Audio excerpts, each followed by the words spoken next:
दया का संदेश देने वाला हिंदू समाज को जो कह रहे थे कि मैं मोहब्बत की दुकान खोलने आया हूँ भारत में, और जब मोहब्बत की दुकान के अंदर घुस के देखा गया तो वहाँ पे अत्यंत हिंसा भरी थी और हिंदू समाज के लिए घृणा, नफरत, द्वेष, ग्लानि, अनादर और अपमान की भावना भरी थी। ये बेहद चिंतनीय विषय है कि जो व्यक्ति कह रहे थे कि मेरे मोहब्बत की दुकान मैं पूरे देश में खोलूंगा और उसके हृदय में इतनी घृणा भरी हिंदुओं के प्रति, ये अत्यंत अशोभनीय है, अमर्यादित है, अमान्य है, अपूज्य है, ग्राह्य, असंवैधानिक है, अशास्त्रीय, अपौराणिक है, अवैधिक है और हम सभी लोग उनके बयान की घोर निंदा करते हैं। महामहिम राष्ट्रपति महोदय को हम सभी लोगों ने संबंधित ज्ञापन दिया है माननीय जिलाधिकारी महोदय कानपुर नगर के माध्यम से, उनकी जो संसद की सदस्यता है तत्काल खत्म करके उनको सही अवकाश जिनकी है वो उनको दिखाई जाए, क्योंकि अत्यंत ये अशोभनीय है। ये हिंदू समाज बर्दाश्त नहीं करेगा। लगभग अरबों से अधिक संख्या में हिंदू समुदाय पूरी दुनिया में है और सबका उन्होंने अपमान किया है। इस क्रिश्चियनिटी को और इस्लामीकरण को बढ़ावा नहीं दिया जाएगा। हम सबके प्रति प्रेम रखते हैं, ये अत्यंत निंदनीय, हम घोर निंदा करते हैं। क्या मंदिर में अगर जाते हैं तो क्या हम निसंदेह हम सभी लोग मंदिर में उन्हें नहीं घुसने देंगे जब तक वो हिंदू समाज से माफी नहीं मांगेंगे।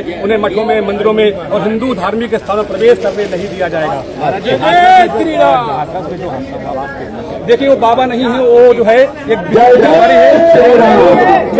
लोग उसको व्यापारी कहते हैं। वो कोट पैंट टाई के शास्त्रीय विधि का ज्ञान नहीं है, वेदों का, शास्त्रों का, पुराणों का ज्ञान नहीं है, शास्त्रीय परंपरा, गुरु शिष्य परंपरा, अखाड़ों की परंपरा उसे पता नहीं है। वो कोट पैंट टाई पहनता है, चमड़े के जूते पहन के मंच पर बैठता है, पत्नी को साथ में बैठाता है। ये हमारे वैदिक काल में कभी नहीं रहा है, इसलिए उसको बाबा ही कहना गलत। वो नेता है और वो एक केवल प्रवचन दे रहा था, हिंदुओं से अलग अपने आप को बताने का प्रयास कर रहा था, इसलिए उसको बाबा कहना अपराध है और निसंदेह विशुद्ध व्यापारी है। उसके विरुद्ध कठोर और कड़ी कार्रवाई होनी चाहिए। जब हादसा हुआ तब ऐसे लोगों की चिन्हित तो क्या आप लोग ऐसे लोगों को जो दरबार लगाते हैं कुछ हम लोग अब प्रयास करेंगे कि ऐसे हम तो हमेशा हम लोग चाहते हैं कि ऐसे जो लोग हैं उन्हें चिन्हित करके, सरकार का भी अपना काम है। इलायू क्या कर रहे थे हाथरस की, वहाँ का जो मजिस्ट्रेटिव पूरा व्यवस्था वो क्या कर रहा था। इतनी संख्या में लोग एकत्रित कैसे हो गए। हम कोई कार्यक्रम करते हैं हमको 100 बार चक्कर काटने पड़ते हैं। इतनी संख्या में लोग आए तो इलायू वहाँ की क्या थी, पूरा फेलियर है। और उनके खिलाफ भी जिन लोगों ने इनकी पीछे से भूमिका रही उनके सबके खिलाफ कठोर कार्रवाई होनी चाहिए, क्योंकि ऐसे लोग समाज को बाबा लोग कलंकित करते हैं। हम लोग बदनाम होते हैं कि सत्संग माने भगवान होता है। सत्य का जहाँ संग हो सत्य, वहाँ केवल ढोंग और आडंबर पाखंड हो रहा था। वहाँ केवल पानी ले लो और छू छक्कर जादू टोना हो रहा था।